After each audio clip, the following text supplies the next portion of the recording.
Nesse final de semana, também aí em São Paulo, a Biblioteca Municipal Mário de Andrade, no centro aí da cidade de São Paulo, uma biblioteca importantíssima, foi invadida por dois homens armados. Os criminosos roubaram algumas obras de arte extremamente importantes que estavam no local, segundo a polícia militar. Eles renderam os seguranças e fugiram em direção à estação Anhangabaú, lá do metrô. Não houve registro de feridos e o local e as imediações seguem sob intenso patrulhamento da Polícia Militar, enquanto outra equipe colhe informações para identificar e prender os autores do crime e, claro, né, conseguir pegar essas obras de arte de volta, né, Léo? Isso mesmo, é um caso que ainda está em andamento, né? A gente pode dizer assim. Aconteceu nesse domingo, a Biblioteca Municipal Mário de Andrade, que está no centro de São Paulo, considerada aí a segunda maior biblioteca do Brasil, tem um acervo extenso de mais de 1,5 milhão de itens, entre livros, mapas, documentos históricos. Foi alvo de criminosos. Eles levaram ao todo 13 obras de arte. Essas obras elas estavam em uma exposição que acontece dentro da biblioteca em parceria com o Museu de Arte Moderna de São Paulo, uma exposição que chama Do Livro ao Museu. Então, o que que a gente sabe até o momento desse roubo, né? Na manhã de domingo, né, ontem, por volta das 10 horas, dois homens armados invadiram o prédio da biblioteca Mário de Andrade pela entrada principal e renderam seguranças que faziam a vigilância ali dessa exposição. Eles pegaram as obras, de acordo com informações da Polícia Militar, não houve registro de feridos, não há registro de que foram feitos disparos lá dentro, apesar da ameaça feita com armas, não foi feito qualquer disparo, pelo menos informações que a perícia nos traz até agora. E depois de pegar, né, essa ação, ela durou instantes, né, minutos, eles fugiram.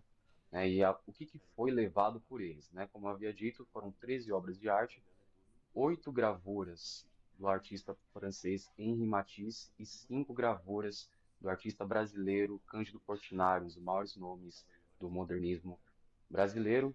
E após esse roubo, a gente teve acesso, agora pela manhã, a câmeras de monitoramento da Prefeitura de São Paulo que registraram a ação dos criminosos depois do roubo. Né? Eles foram vistos estacionando uma van que eles usaram no crime ali na rua João Adolfo. Essa rua ela fica próximo à Avenida 9 de Julho, né, uma importante avenida bastante extensa aqui do centro de São Paulo, e também próximo à estação de metrô Anhangabaú, né, como a polícia havia informado para a gente ainda na tarde de ontem, de que eles tinham fugido em direção ao metrô. Então, as câmeras do Smart Sampa, que é o sistema da prefeitura, registraram esses criminosos, eles descendo da van e carregando as obras de arte embaixo dos braços, assim, né? Até com um comportamento tranquilo, né? Não dando ali indícios de que estavam fugindo, né? Eles aparentavam estar calmos, né? Tranquilos É. e caminharam com as obras de arte pela calçada, né? Então, o último registro que a gente tem, pelo menos por enquanto, é eles descendo dessa van, né, retirando os quadros, as obras que eles, as gravuras que eles roubaram da biblioteca e caminharam com essas obras no meio da rua, né, no centro de São Paulo. Agora a Polícia Civil, né, de acordo com a Secretaria da Segurança Pública, a Polícia Civil tenta identificá-los, né, essas imagens já estão com a Polícia Civil e para localizá-los, né? O que, que eles fizeram com essas obras, se entregaram para alguém, se guardaram em algum lugar. Essas imagens, essas informações ainda precisam ser levantadas e, claro, como você mesma disse, na tentativa de reaver essas obras, de recuperar essas obras que foram levadas da biblioteca. A Prefeitura de São Paulo, que é quem administra, né, o espaço, essa biblioteca, disse que as câmeras de monitoramento interno da biblioteca já estão sob poder, né, da Polícia Civil, já foram cedidas para auxiliar nas investigações e de que essas obras elas têm apólice de seguro, né? A prefeitura disse que desde o crime, o policiamento ele foi reforçado ali na região e que segue monitorando também, tentando contribuir com as investigações para identificar os autores e tentar recuperar essas obras.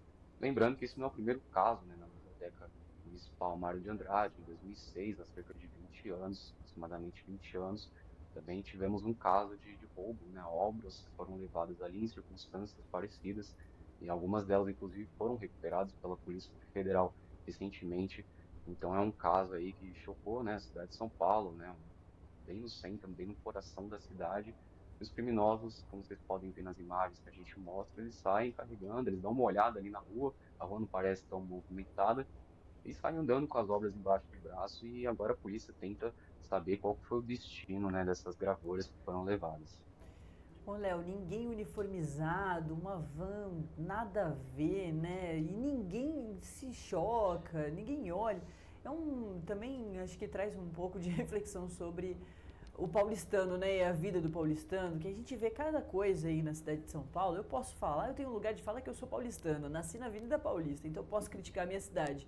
A gente vive numa loucura tão grande de não reparar em nada que tudo bem, a pessoa pode não ter o conhecimento de que era Matisse, de que era Portinari, muito menos imaginar que era, né, uma gravura original, que estava sendo roubada. Tudo bem. Mas ninguém parece se chocar só com uma situação que é muito louca, né, e estranha. Das pessoas tirando ali aqueles objetos que têm a cara de um quadro, né, e andando ali, olhando para os lados, mas numa tranquilidade também para, claro, não levantar suspeitas. Então, as pessoas olharam, só acharam que era só mais um dia. Eles fizeram essa incursão aí muito bem sucedida no último dia da exposição, né? Então, isso tudo, claro, para a investigação pode ajudar a entender se eles tinham um grande planejamento, né, de conseguir fazer isso lá no último dia que eles tinham. E o Leonardo Amaro vai continuar em cima dessa história para trazer mais detalhes. Se tiver atualizações, você volta, tá bom, Léo? Durante essa semana, claro, e não só sobre essa história da Biblioteca Mário de Andrade, essa segunda maior biblioteca do Brasil, mas sobre outros casos, porque o Léo tá lá em São Paulo, na nossa redação, nossa brilhante redação de São Paulo do Metrópolis, e vira e mexe, a gente tem o prazer de ter ele aqui no Acorda Metrópolis. Valeu, viu? Um ótimo trabalho. Eu que agradeço, Natália, obrigado para quem está nos